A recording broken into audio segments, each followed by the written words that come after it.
A ver, ¿será que nuestra mente nos puede enfermar? ¿O que nuestra fe de alguna manera nos puede sanar? Hoy vamos a explorar esas preguntas tan profundas a través del libro A su propia imagen, un texto que se atreve a tender un puente entre la ciencia médica y la espiritualidad cristiana. Y bueno, el libro del que vamos a hablar hoy gira en torno a una pregunta que es a la vez muy antigua y bastante provocadora. ¿De verdad existe una conexión entre el pecado y la enfermedad? Pero ojo, más que buscar culpables, la invitación aquí es hacer un viaje de introspección. Venga, empecemos por la primera parte, la pregunta ancestral. Y es que la premisa de este libro no es nueva, para nada. Se apoya en una idea que ha estado con nosotros por milenios, aunque a veces la medicina moderna como que se olvida de ella, esa conexión súper íntima entre la mente y el cuerpo. Y miren, para que se den una idea de qué tan vieja es esta idea, esta cita es de 1621. Robert Burton ya andaba escribiendo sobre cómo las pasiones y las perturbaciones de la mente podían causar alteraciones milagrosas en el cuerpo, que podían llevar a enfermedades crueles e incluso a la muerte. Entonces, aquí está el meollo del asunto. Lo que el autor intenta hacer es presentar una teoría unificada de la salud. ¿Y cómo? Pues conectando tres campos que casi siempre andan por su lado. La psicología, o sea, la mente, la biología, que es el cuerpo, y la teología, que es el espíritu. Ok, para poder entender cómo se construye este puente entre mente, cuerpo y espíritu, primero tenemos que conocer los cimientos, la parte biológica, ¿no? Así que vámonos a la segunda sección para explorar la red interna del cuerpo. Primero que nada, tenemos al sistema nervioso. Pensemos en él como la red de fibra óptica del cuerpo, una red de comunicación de altísima velocidad. Manda impulsos eléctricos para coordinarlo absolutamente todo, desde un simple parpadeo hasta el pensamiento más complejo que se nos ocurra. Y luego está el sistema endocrino. A ver, si el sistema nervioso es como un mensaje de WhatsApp instantáneo, el endocrino es más como el correo tradicional. Es más lento, pero sus mensajes químicos, las famosas hormonas, viajan por todo el cuerpo y van regulando cosas tan importantes como el estado de ánimo, el crecimiento y el metabolismo. Y finalmente, nuestro sistema inmunitario. Este es, literal, el ejército personal del cuerpo. Una fuerza de defensa increíblemente sofisticada, diseñada para reconocer y destruir a cualquier invasor, ya sean bacterias, virus o hasta células cancerosas.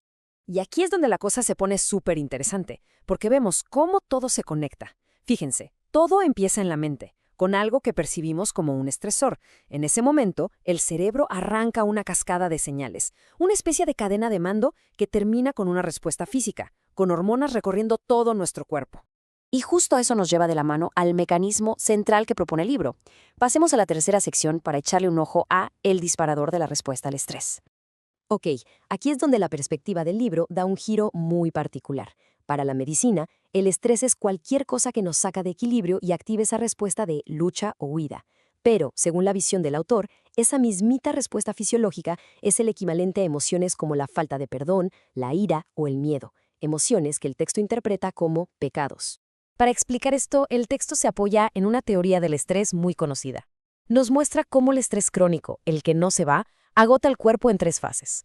Primero, la reacción de alarma, el shock inicial.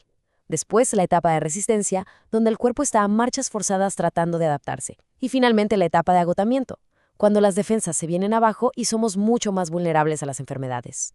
Bueno, si las emociones pueden provocar todo esto en el cuerpo, la pregunta es, ¿cómo es que la mente aprende a hacerlo? Vámonos a la sección 4, ¿cómo aprende la mente?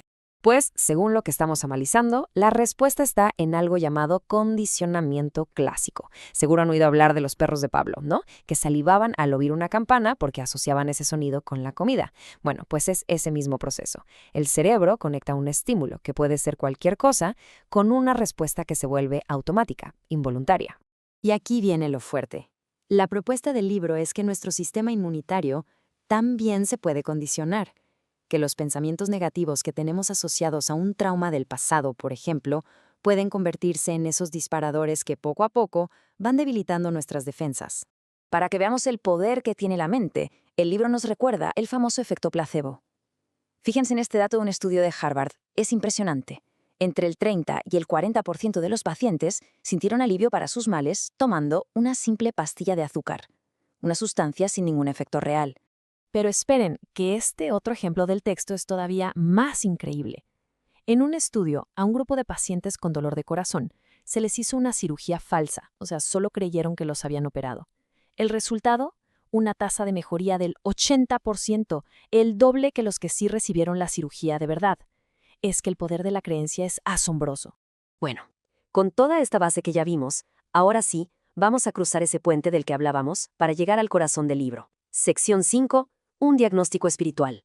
Esta tabla resume súper bien la tesis central del autor. Aquí vemos, de manera muy clara, cómo el libro traza una línea directa desde una emoción negativa, a la que califica como pecado, hasta una posible consecuencia física. Por ejemplo, argumenta que el miedo o la ansiedad crónicos pueden llevar a tener el cortisol por los cielos, o que el rencor, según esta teoría, podría provocar inflamación, o que el autodesprecio, incluso, podría estar relacionado con respuestas autoinmunes. Entonces, si aceptamos este marco teórico por un momento, ¿qué implicaciones tiene para nuestra salud? Entremos a la última sección para ver la propuesta, sanando a la persona completa. El autor usa este proverbio bíblico para resumir toda su idea. El corazón alegre es buena medicina, pero el espíritu quebrantado seca los huesos. Básicamente, la idea es que nuestro estado emocional y espiritual puede llegar a ser tan potente como cualquier medicamento que nos tomemos. A ver, para ir cerrando, vamos a resumir las ideas principales que nos deja este análisis. Primero, que espíritu, mente y cuerpo no son cosas separadas, están unidas de una forma inseparable. Segundo, que según el texto, la forma en que elegimos responder emocionalmente a lo que nos pasa es un motor principal para nuestra salud o nuestra enfermedad. Tercero, que las emociones positivas pueden fortalecer nuestro sistema inmune y las negativas debilitarlo. Y por último, que desde esta perspectiva, la sanación física está totalmente ligada al bienestar emocional y espiritual. Y para terminar, todo esto nos deja con una pregunta flotando en el aire. Una pregunta para la reflexión. ¿Qué tan poderosa es la historia que cada quien se cuenta sobre su propia salud?